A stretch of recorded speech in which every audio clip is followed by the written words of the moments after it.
profound. I really believe that as people and as government, we've got to start really thinking about how do we feed ourselves, how do we feed our families, how do we feed our communities. We have to actually start looking at it through another lens. It's a distinction. It's not just money. Well, it's just a distinction in how we produce food. This is going to travel all over the world. This is going to be traded as a commodity. This is going to end up at Wall Street. But then there's going to be food that ordinary people that eat my food know me. They know my face. They know everything about my farm. I have total transparency. That is a different thing. They're actually two very, very different expressions. I think you'll find organic is labeled in a lot of stores. You'll see organic oranges, organic bananas, whatever in Superstore. You can buy them if you so choose. I have been a gardener my whole life, and I probably 25, 30 years ago, if I had some flowers in my garden, it would be covered with bees. Not only honey bees, but a lot of wild bees. Now you can have a patch of flowers in the garden, and you hardly see a bee. My daughter used to be afraid to come and get me in the garden because she'd get stung.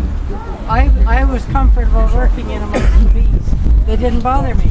But that's a fact.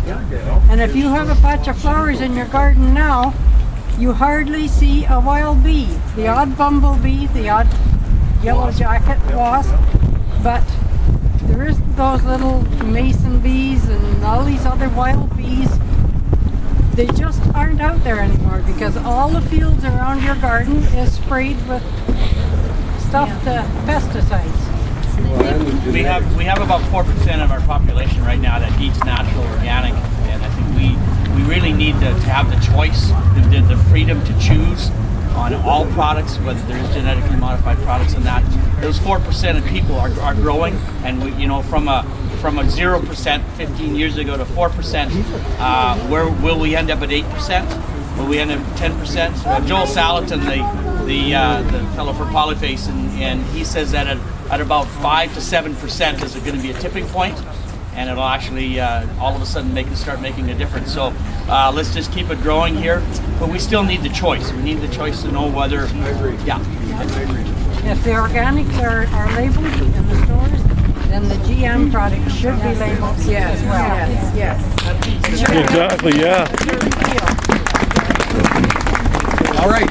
Now you've given me a lot of information to digest, which is good. I'm back and forth on an airplane, and so I always am looking for good reading material. I would ask you on the other side of the argument to read a speech given on January 3rd, 2013 in Oxford at a farming symposium by one of Europe's, now I won't use the word foremost environmentalists, but Mark Linus. And go back and read his speech. Read when he talks about science. Read about the future of feeding a world that's going to 9.5 billion people.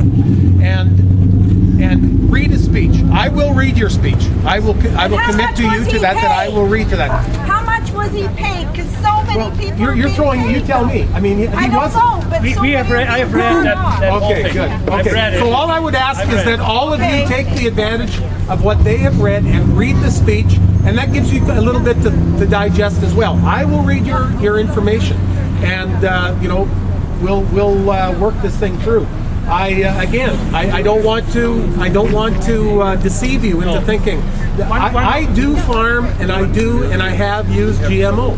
So well, whether it's right or wrong, it's legal, and it's also acceptable on science, because I know that there is science can be biased. Okay. All right. Anyway, the other thing I want to thank you for is your petition.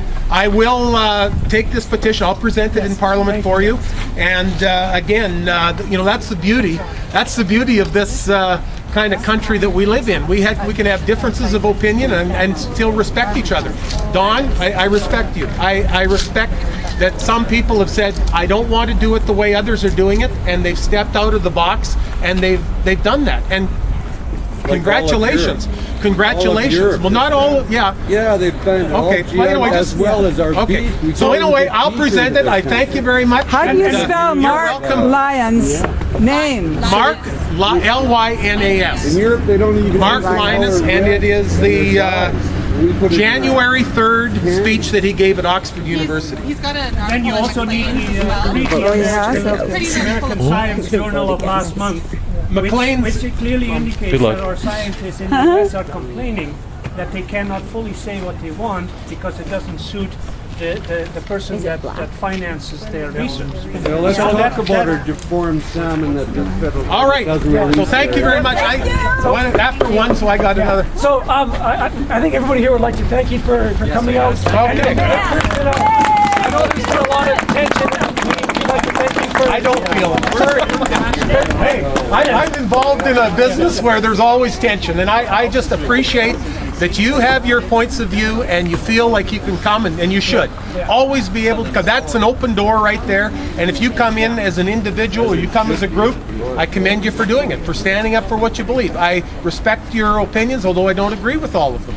I agree with much of what you say, but not all of what you say, and I think that's where we'll leave it. But I will definitely present this in the House of Commons when I get back after our constituency break. Thank you. All right. Thank you. All right, thank you. Thank you very much. Thank you.